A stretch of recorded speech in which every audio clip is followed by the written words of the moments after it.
Привет, друзья! Меня зовут Геннадий, я профессиональный декоратор, и сегодня вы посмотрите рубрику под названием «За копейки». За копейки. Это значит, что я буду использовать обычные недорогие материалы. Хедлайнером сегодняшнего проекта станет обычная гипсовая штукатурка под названием Rotband. Все ее знают. В общем, сегодня за копейки мы будем делать декоративку на стене, которая как раз за моей спиной. Это будет у нас акцентная стена, очень насыщенная, с прикольной техникой и доступная каждому. Ну и в конце, как всегда, мы разберем, сколько стоит у нас квадратный метр данного покрытия, посмотрим его поближе и посмотрим, что немаловажно, его уже в интерьере. То есть я сделаю небольшую мебелировку, и мы уже посмотрим, как это в реальном интерьере смотрится. Будем посмотреть. Погнали!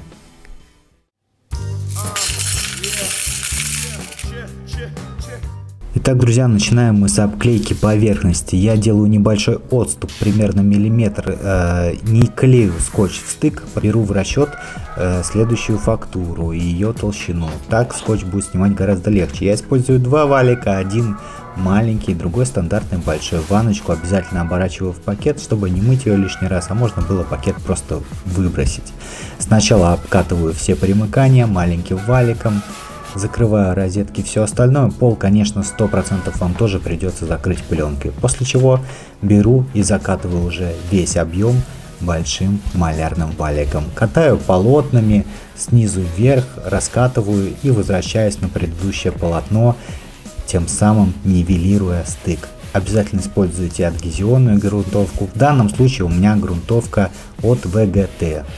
Она недорогая и достаточно неплохо ложится. Но не относитесь к этому как к краске. Вы не должны сделать идеально белую поверхность.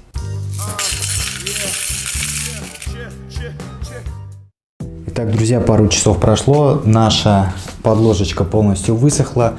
Обязательно используйте под Rotband именно адгезионный грунт с кварцевым наполнителем или с какой-либо другой крошкой, потому что очень важно, Rotband нельзя класть на гладкие поверхности, иначе он у вас будет откалываться и отпадать кусками, поэтому обязательно грунтуйте. Ну а сейчас мы переходим к обклейке скотчем, ну и естественно к разметке. Ну а чертить длинные линии мне поможет вот такая вот обычная рейка срощенная. Естественно, я проверил, чтобы она была достаточно прямая. Отклонение пару миллиметров не имеет значения, на объеме это не будет абсолютно видно, поэтому в принципе меня эта тема устраивает. Также можете использовать или уровень, или правило. Но если у вас есть лазерный уровень, так вообще тогда шикарно. Ну что, размечаем? А вот, друзья, непосредственно эскиз в электронном виде нашей 3D стены. Можете заскринить. Ну, для того, чтобы размечать, я использую, естественно, рулетку, карандаш, опять же рейку, которая уже светилась в прошлых роликах.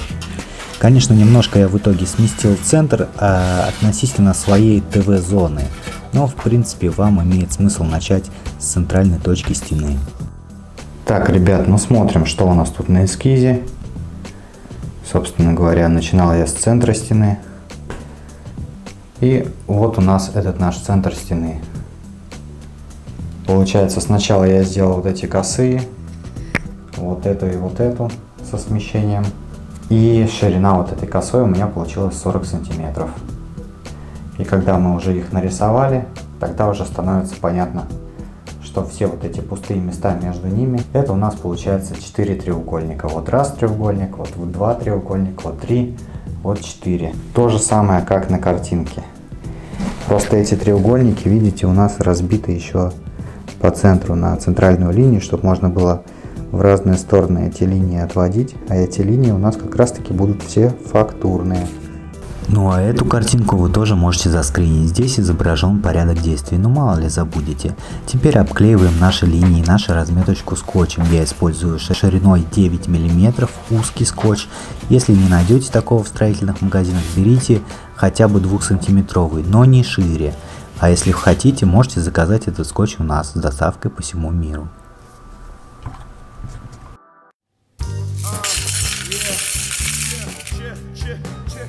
Итак, друзья, чтобы грамотно замешать Rotband, сначала нужно налить воды, а туда уже высыпаем Rotband примерно 1 к 1. На 10 кг Rotband примерно 10 литров воды. Наношу я по одной детали и обязательно действую от скотча. Таким образом он у меня не сорвется. Вы скажете: Геннадий, что за дела? Какие щетки 1000 линий? ты же обещал за копейки. Ну вот, пожалуйста, покупайте полутерок, покупайте коврик для ног, совмещайте их клеем или саморезами, и вот вам, пожалуйста, щетка 1000 линий своими руками. Но если у вас есть профессиональный инструмент, как у меня, то вообще хорошо. Но если у вас его нет, а вы хотите приобрести, то опять же заказывайте у нас на сайте с доставкой по всему миру. А вот еще раз эскизик. Обратите внимание на то, что в каждой детали у нас разное направление наших 1000 линий. И в этом как раз таки и фишка, потому что когда мы сделаем в каждой детали разное направление, мы получим разную игру света. Таким образом, каждая деталь будет смотреться разная в тональности. Какая-то деталь будет смотреться темнее, какая-то светлее.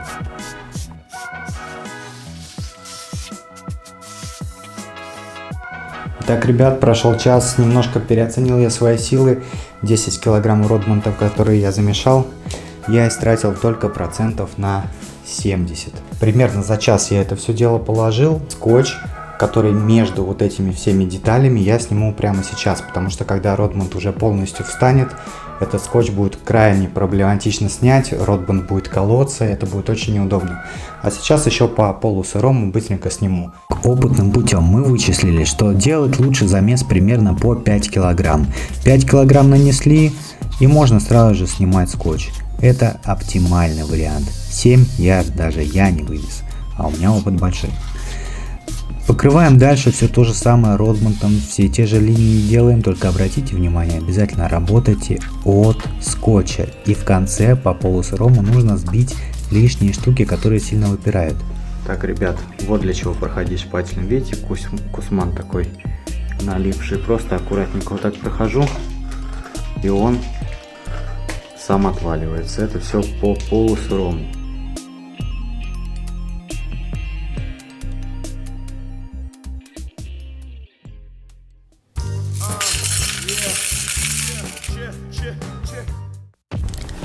Прошло сутки, наша фактура полностью высохла, и самое время пройтись ее 120-й наждачной бумагой. Шкурится очень просто и быстро. Так, ребят, пошкурил нашу стеночку, чтобы все лишнее отпало. Теперь она достаточно гладкая, ничего в принципе тут не царапается, но понятно, что рельеф на ней остался максимально толстый. И теперь очень важно, после того, как мы ее пошкурили, всю пыль эту прибить и прогрунтовать ее грунтовкой глубокого проникновения.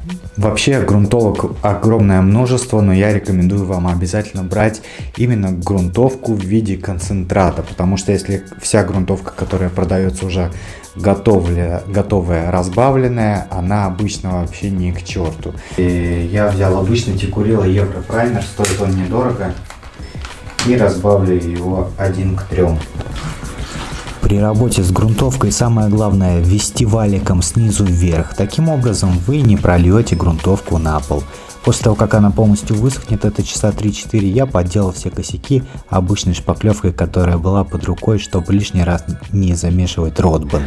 Ну что ж, друзья, теперь будем мы нашу стену красить. После того, как грунтовочка закрепилась, я подделал все косяки. Уже она достаточно плотно сидит, Родмонт практически не отваливается, если по нему проводить рукой. Но тем не менее, это известковая штукатурка, какие-то мелочи еще могут сыпаться, но это совсем ерунда. Сейчас нам нужно будет покрасить нашу стену. Красить я ее буду в темный цвет. Друзья, обратите внимание, если вы тоже захотите сделать цвет такой, как у меня, или просто тоже темный цвет, то обязательно вам нужна база, которая колируется в темные цвета. И ни в коем случае не вздумайте колеровать ее сами.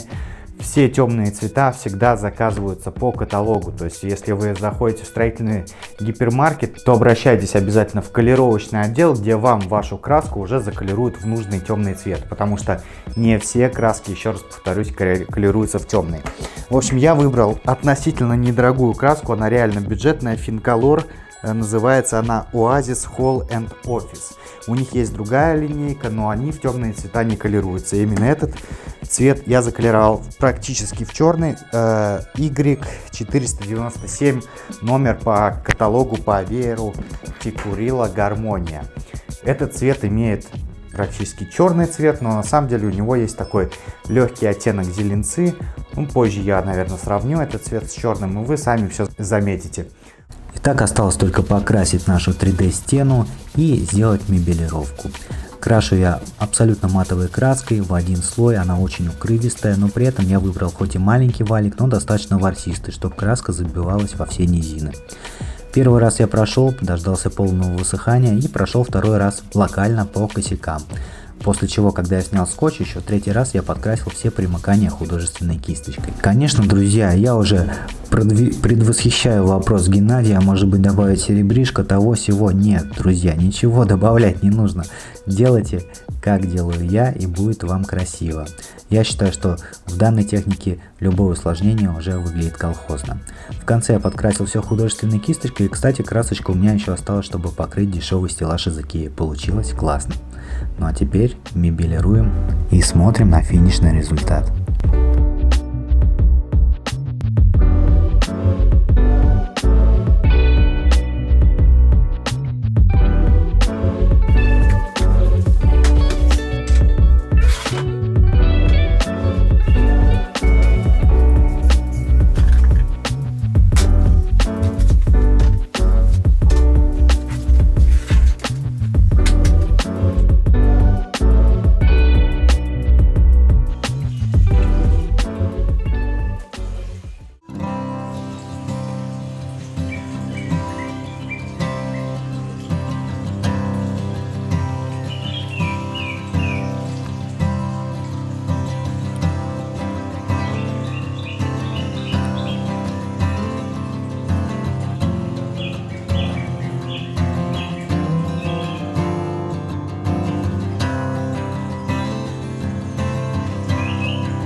Кстати, вот, друзья, обещал вам показать, вот это у нас на выкрасе чисто-чисто черный цвет. Вы видите, да, то что наша стена на самом деле в итоге-то не супер глухой черный цвет, то есть она такая с теплым приятным оттенком, и мне кажется, наш оттенок смотрится гораздо дороже и удачнее, чем просто глухой черный. В общем, давайте теперь почитаем цену за квадратный метр данного покрытия. У нас здесь ушло 2 мешка по 10 килограмм Ротбанта сухой шпаклевки, 2 по 300 рублей, того 600.